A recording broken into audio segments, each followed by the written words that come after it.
حدیث پاک میں آتے ہیں اللہ تعالیٰ قیامت کے دن ایک ایسے مسلمان کو بلائیں گے، ایمان والے کو بلائیں گے جس نے ساری زندگی دکھوں کے اندر گزاری ہوگی، پریشانیوں میں، مصائب میں، مشکلات میں، لیکن اللہ کے حکم کو سامنے رکھ کے زندگی گزاری ہوگی، اللہ کو راضی کیا ہوا ہوگا۔ اللہ تعالیٰ اس کو بلائیں گے، بلا کے اللہ تو جانتے ہیں، فرشتوں سے کہیں گے جاؤ بھائی اس کو ذرا جنت کے ایسے چکر لگوا کے آؤ، سیر کرا کے آؤ۔ وہ تھوڑی دیر کے لیے جائے گا اور پھر واپس آ جائے گا، کہیں ٹھہرے گا نہیں۔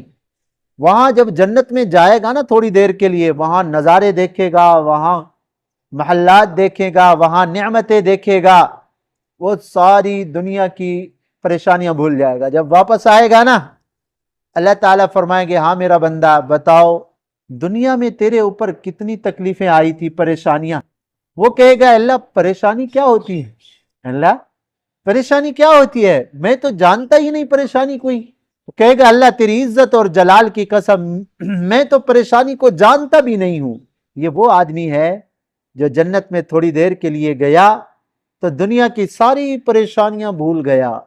آج ہمیں بڑا فکر لگا ہوا ہے ہاں دنیا کی خوشیوں کا، دنیا کے غم سے بچنے کا بڑا فکر، ساری زندگی ان دو چیزوں کے گرد ہماری گھوم رہی ہے، دنیا کی خوشیاں مل جائیں، دنیا کی مصیبت ٹل جائیں، ساری محنتوں کا میدان ہمارا یہ ہے۔